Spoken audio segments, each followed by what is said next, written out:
अस्सलाम वालेकुम dock, how are you? वालेकुम अस्सलाम, I am good good. Thank you.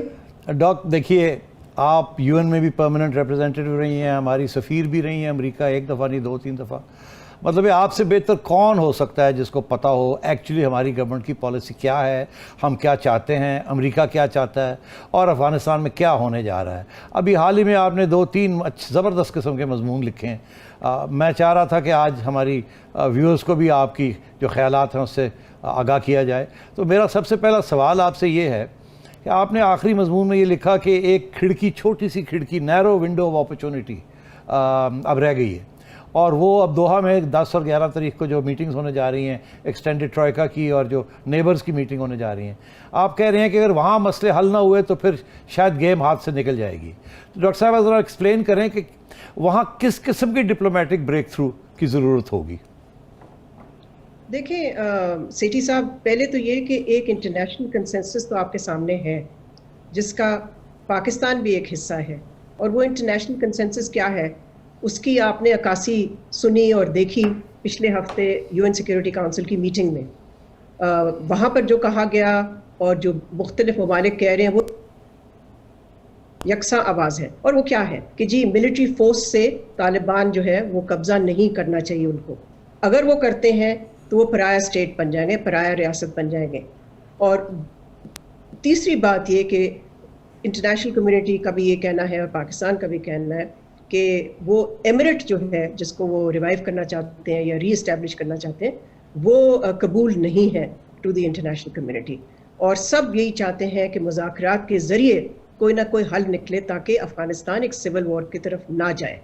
तो मैं समझती हूँ कि दोहा में ये 2 अहम मीटिंग्स जो है, मैं तो इसको कहती हूँ लास्ट डिच एफर्ट। इसके बाद बहुत मुश्किल हो जाएगा। देखें ऑलरेडी ग्राउंड पे जो सिचुएशन है वो और जो सफारती कोशिश हैं उनमें कितना बड़ा गैप है। अब तालिबान ने 6 प्रोविंशियल कैपिटल्स पे कब्जा कर लिया है 4 दिनों के अंदर अंदर, और वो चलते जा रहे हैं। तो मैं समझती हूँ कि जो तवक्को होगी दोहा में वो ये होगी कि खित्ते के हवाले से और इंटरनेशनली इस एक्सटेंडेड ट्रॉयका की मीटिंग में एक फिर से एक इंटरनेशनल कंसेंसस जो है उसको एक्सप्रेस किया जाएगा और दोनों फरीकैन पे प्रेशर डाला जाएगा कि आप जो कॉम्प्रोमाइज़ की ज़रूरत है वो करें ताकि अफ़गानिस्तान को खाना जंगी से बचा सके। देखिए डॉक्टर साहब, ये तो समझ आती है कि तालिबान को ये कहा जाएगा कि आप जंग रोकें, ये जो आपने फुर्ती दिखाई है मिलिट्री ऑफेंसिव की, इसको रोकें और फिर पीस टॉक्स करें। मगर गनी हुकूमत को क्या क्या क्या कहा जाएगा, वो उनके ऊपर क्या प्रेशर आ सकता है?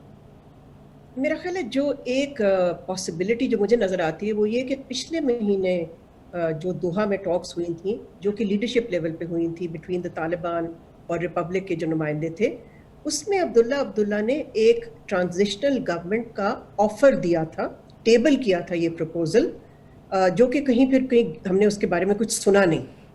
तो वो एक पॉसिबिलिटी निकलती है कि अगर कोई ना कोई एग्रीमेंट हो जाए कि कोई ट्रांजिशनल गवर्नमेंट बन सके वहाँ काबुल में, और अशरफ गनी को एक ऑनरेबल एग्जिट दिया जाए, तो मैं समझती हूँ कि फिर एक कह सकते हैं कि एक काफ़ी अच्छी विंडो ऑफ अपॉर्चुनिटी होगी फिर कि सफारती कोशिशों के नतीजे में फिर शायद खाना जंगी से अफ़गानिस्तान बच सके। तो मतलब ये है कि पहला कदम तो फिर ये होगा कि अशरफ गनी की छुट्टी हो और कोई ऐसा कैंडिडेट लाया जाए जिससे तालिबान भी इत्तेफाक करें कि इंटरिम एडमिनिस्ट्रेशन, उसके साथ फिर आगे बातचीत बढ़े। आपका ये कहना है? जी, लगता तो यही है, इसलिए कि तालिबान ने तो काफ़ी दो टोक अल्फाज में कह दिया है कि रिडक्शन ऑफ वायलेंस या सीज़ फायर या टेम्पररी सीज़ फायर का कोई सवाल नहीं पैदा होता जब तक अशरफ गनी सदर हैं। लेकिन अगर कोई और हुकूमत आ जाती तो वो फिर तैयार होंगे उस हुकूमत के साथ नेगोशिएट करने के लिए फॉर सीज़ फायर। देखिए ये बड़ी इंटरेस्टिंग बात है। उसकी वजह यह है कि आज एक बड़ा इंटरेस्टिंग आर्टिकल छपा है अमेरिकन प्रेस में।